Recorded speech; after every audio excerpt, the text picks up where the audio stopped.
रहस्य एक ऐसा वर्ड जिसे सुनते ही हमारी क्यूरियोसिटी पीक पॉइंट पर पहुंच जाती है।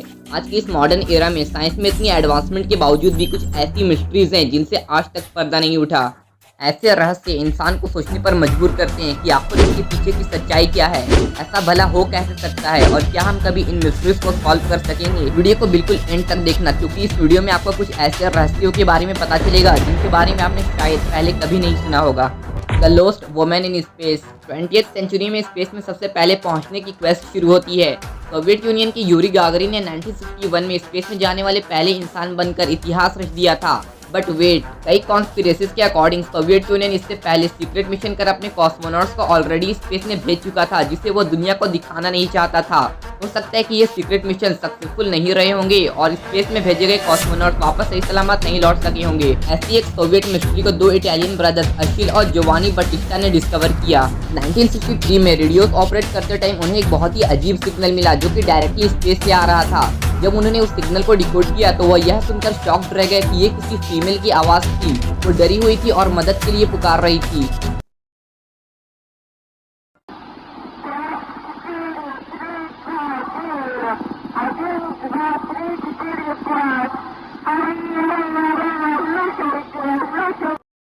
कई लोग ये बिलीव करते हैं कि वो स्पेस में जाने वाली पहली लेडी थी जो कि सक्सेसफुली स्पेस में तो चली गई, लेकिन वापस लौटने के दौरान किसी टेक्निकल प्रॉब्लम की वजह से उसकी कैप्सूल में आग लग जाती है और उसकी डेथ हो जाती है। आखिर वो लॉस्ट वुमेन कौन थी और क्या और भी लॉस्ट कॉस्मोनॉट्स हैं जिसके बारे में सोवियत यूनियन हमें बताना नहीं चाहता। Dogs suicide bridge.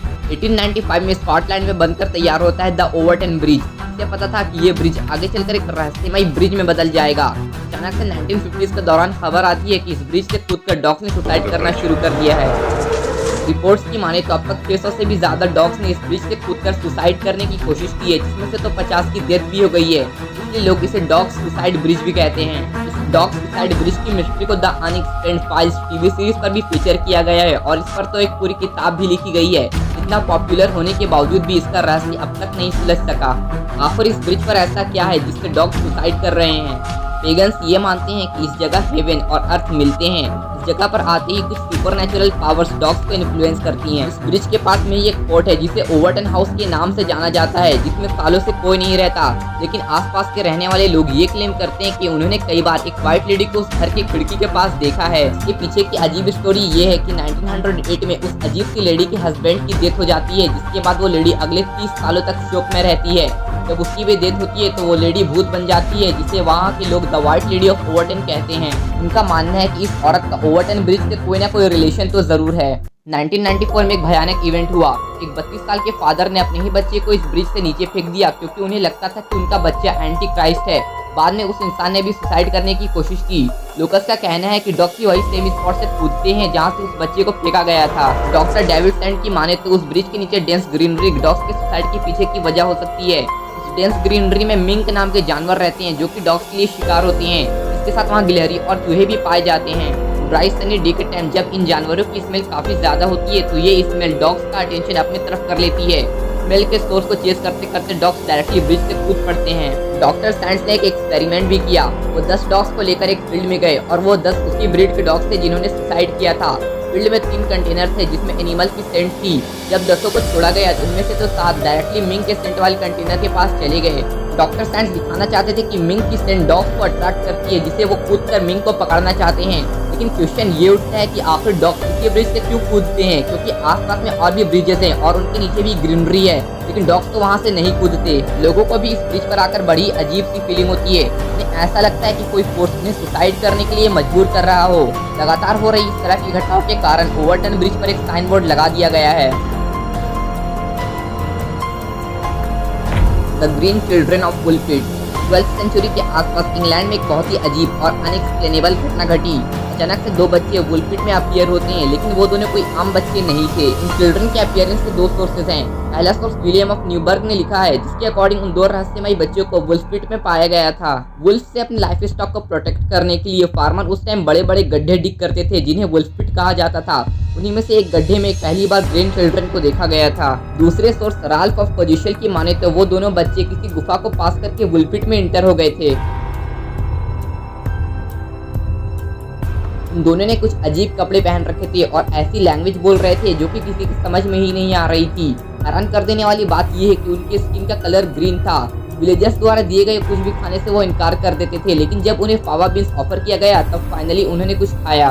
वो कौन थे, कहाँ से आए थे, ये सोचे बिना रिचार्ड डिकान नाम का एक आदमी उन दोनों को अपने घर ले गया। टाइम के साथ रिचार्ड ने उन्हें इंग्लिश सिखाया और उन्हें कई चीजें खाने को दी। धीरे धीरे उनकी स्किन का कलर नॉर्मल होने लगा। जब उन्होंने बात करना शुरू किया तब रिचार्ड को पता चला कि वो दोनों भाई बहन हैं। लेकिन जब उनसे पूछा गया कि आखिर वो कौन है, वो कहाँ से आए हैं और आखिर यहाँ पहुँच कैसे गए, तो जो जवाब उन्होंने दिया उसे सुनकर सब शॉक्ड रह गए। उन्होंने बताया कि वो ऐसी जगह से आए हैं जहाँ कोई सूरज नहीं और आसमान ट्वाइलाइट जैसा दिखता है।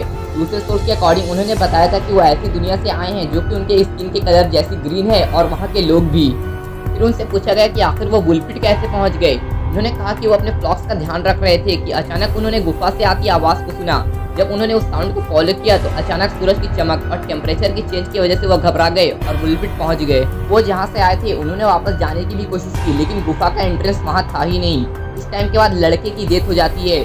सोर्सेस की माने तो आगे चलकर उस लड़की की शादी भी हो जाती है। इसके बाद क्या हुआ, क्या उसने फिर कभी जिस दुनिया से आई है उसके बारे में बात की, कोई नहीं जानता। रिसर्चर्स कहते हैं कि उस टाइम वहाँ हेनरी सेकंड का राज था। उनके अथॉरिटी के अंडर फ्लेमिश को टॉर्चर किया जाता था। हो सकता है कि इस वजह से वो बच्चे अपनी फैमिली से अलग हो गए थे। बट उनके स्किन के ग्रीन कलर के पीछे की क्या वजह थी? रिसर्चर्स कहते हैं कि हाइपोक्रोमिक एनीमिया इसके पीछे की वजह हो सकती है, बट ऐसा 100% श्योर होकर नहीं कहा जा सकता। कई लोग तो ये बिलीव करते हैं कि वो एक्स्ट्रा टेरेस्ट्रियल थे, यानी कि वो किसी दूसरे प्लैनेट से आए थे और गलती से वो अर्थ पर आ गए। 12th सेंचुरी से लेकर आज 21st सेंचुरी तक इस मिस्ट्री को कोई सॉल्व नहीं कर सका। द डांसिंग प्लेग जुलाई 1518 का टाइम था। फ्रांस में अचानक से फ्रॉड ट्रॉफी नाम की एक लेडी ने डांस करना शुरू किया। बट वेट, वो लेडी एक हफ्ते तक डांस करती रही, जिस बीच मानो उसने एक एक करके और 34 लोगों को इन्फेक्ट कर दिया। उन लोगों ने भी डांसिंग शुरू कर दी। ऐसा लग रहा था कि वो लोग अपना होश खो बैठे हैं, लेकिन ये चीज़ यहीं खत्म नहीं हुई। करीब 1 महीने के अंदर ये अजीब डांसिंग प्लेग 400 से भी ज़्यादा लोगों में फैल गया। वो बस डांस किए जा रहे थे और रुकने का तो नाम नहीं ले रहे थे।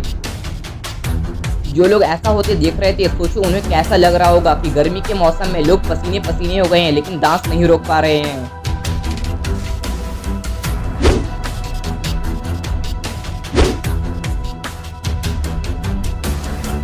जब लोकल फिजिशियंस को बुलाया गया तो उन्होंने कंक्लूड किया कि ये अजीब से प्लेग के पीछे हॉट ब्लड नाम की कंडीशन जिम्मेदार है और इसका इलाज सिर्फ एक ही है कि वो और ज्यादा डांस करें जिससे उनका फीवर उतरे। आप बिलीव नहीं करोगे, लेकिन इस हॉट ब्लड कंडीशन को ठीक करने के लिए स्टेज कंस्ट्रक्ट किया गया, प्रोफेशनल डांसर्स को बुलाया गया और म्यूजिक के लिए बैंड को भी बुलाया गया था।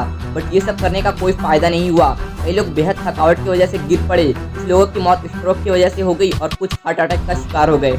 आखिर इसके पीछे की क्या वजह थी जिससे लोगों की डेथ डांस करने की वजह से हो रही थी? कई रिसर्चर्स बिलीव करते हैं कि उन लोगों ने एर्गोट नाम के जहरीले फंगस को खा लिया था जिससे हेल्यूसिनेशन होता है। अगर इस बात को माने तो भी ये सवाल उठता है कि जब लोग इस फंगस से इन्फेक्टेड थे तो उन्हें डांस करने की एनर्जी कहाँ से मिल रही थी? दूसरे एक्सप्लेनेशन के अकॉर्डिंग ये डांसिंग एक मास साइकोलॉजिकल इलनेस था जिसमें साइकोलॉजिकल डिस्ट्रेस बहुत ज्यादा बढ़ जाता है और डांस एपिडेमिक का रूप ले सकता है। वेल एग्जैक्टली इस रहस्यमय डांस के पीछे की क्या वजह थी जिससे लोगों की डेथ डांस करने की वजह से हो रही थी, कोई नहीं जानता।